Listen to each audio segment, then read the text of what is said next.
Hello dear students, today I will discuss about Indigo. जो 12th में एक chapter है इंडिगो जो लुईस सीजर ने लिखा है उसके बारे में आज हम डिस्कस करेंगे। दिसंबर 1916 की बात है। नेशनल कांग्रेस अधिवेशन में गए हुए थे गांधी जी। बहुत सारी भीड़ लगी हुई थी। तो वहां पर अधिवेशन पूरा होने के बाद राजकुमार शुक्ला गांधी जी से मिलते हैं और कहते हैं कि हमारे यहाँ बिहार में इनजस्टिस हो रहा है लैंडलॉर्ड सिस्टम में, आप हमारे यहाँ आकर हमसे मिले। चंपारण, उन्होंने चंपारण का नाम कभी नहीं सुना था, बल्कि उनको पता था कि चंपारण को नेपाल के पास है। अब गांधी जी जिस अधिवेशन में जाते कांग्रेस के, जो राजकुमार शुक्ला थे उनके पीछे रहते।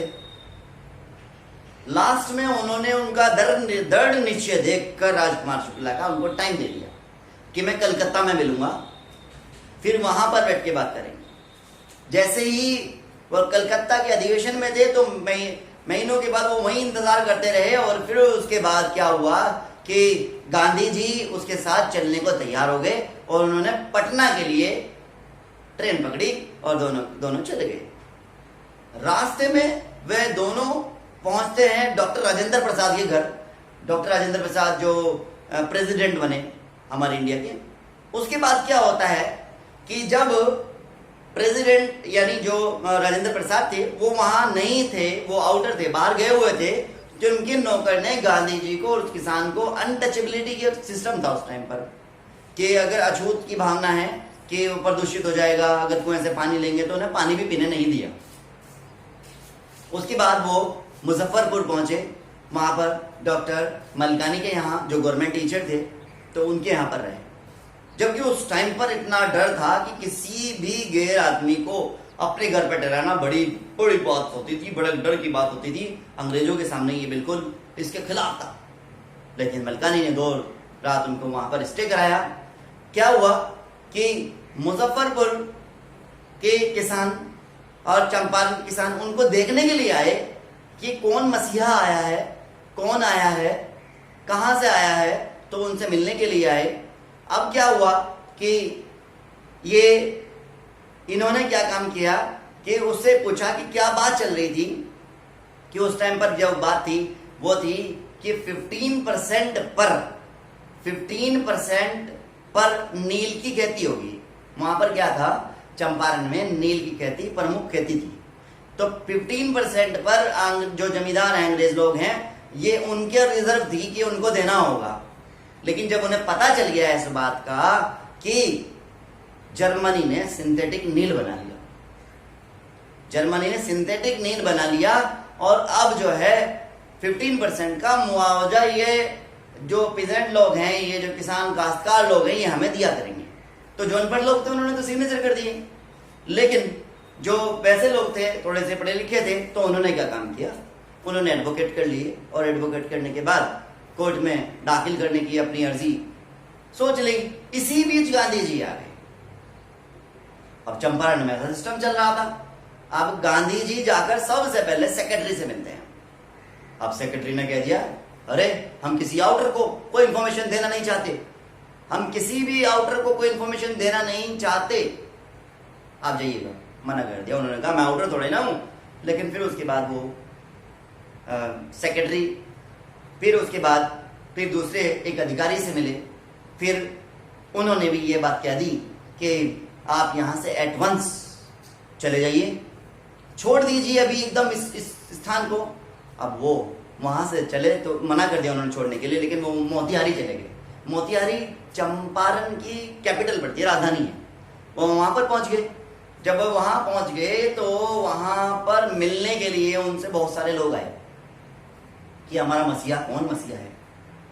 तो जब ये वहां पर पहुंच गए मोतिहारी में पहुंचने के बाद इन्होंने जो है इंफॉर्मेशन कलेक्ट करनी शुरू कर दी कि क्या सिस्टम है, क्या हो रहा है, किस तरीके का सिस्टम है, जानने की कोशिश की।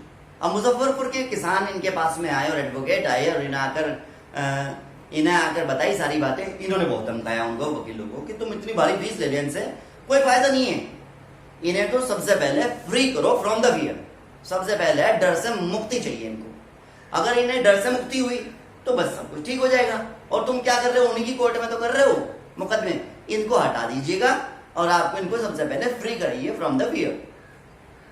अब क्या होता है कि ये एक किसान के साथ बड़ा अन्याय हुआ था, तो गांधी जी उससे मिलने के लिए वहां पर पहुंचते हैं। अब रास्ते में ही पुलिस अधीक्षक ने उनको वहीं रोक लिया कि अजय तुम कहीं नहीं जा सकते, और उन्हें एक नोटिस पकड़ा दिया कि कल नेक्स्ट कोर्ट में आना। कोर्ट में अगले दिन जैसे ही पहुंचे, बहुत सारी भीड़ काश्तकारों की, बहुत सारी भीड़ जो उन्हें जानती भी नहीं थी, सिर्फ उन्हें जानते थे कि कोई मसीहा आया हमारा, गांधी जी को नहीं जानते थे। और वो भर गए। अब उन्हें देखकर सारे बौखला गए वो अंग्रेज लोग, क्या करें क्या करें। उनके दिमाग में ही कि इन्हें जमानत दे दी जाए, उन्हें जमानत देने से मना कर दिया। उन्हें बिना जमानत के छोड़ दिया गांधी जी को। गांधी जी को बिना जमानत के ही छोड़ दिया।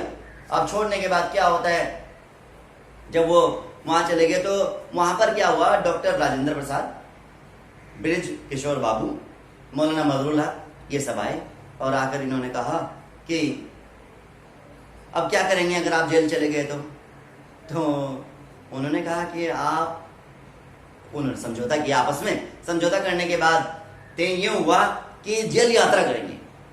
बस भाई गांधी जी ने क्लियर बोल दिया, अब तो चंपारण एपिसोड जीत लिया गया है।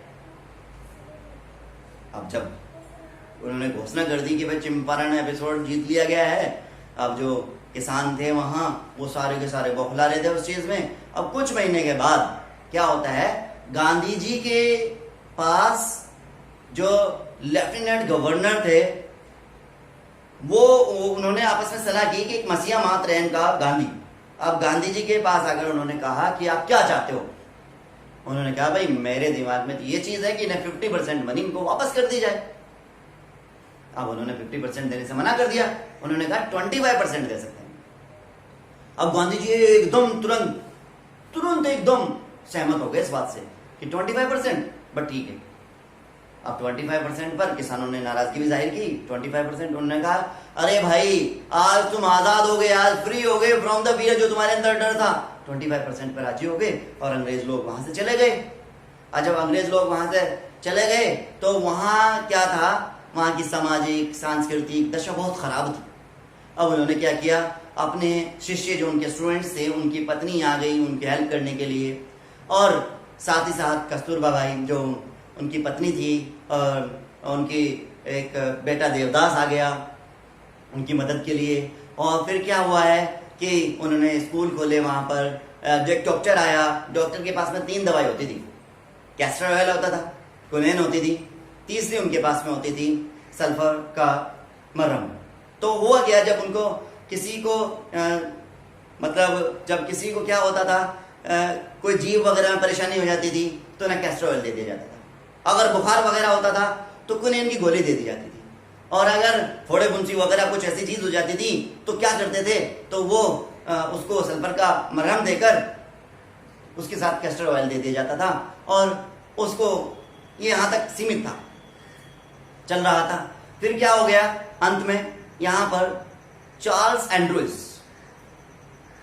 इस लेसन के अंत में चार्ल्स एंड्रूज जो हैं वो सब उनको ये कहते हैं कि आप चार्ल्स एंड्रूज का साथ दें। लेकिन गांधी जी कहते हैं हम किसी बाहरी का साथ देना नहीं चाहते और हम खुद इस काम को करना चाहते हैं। और इसी के साथ ये चैप्टर खत्म हो जाता है।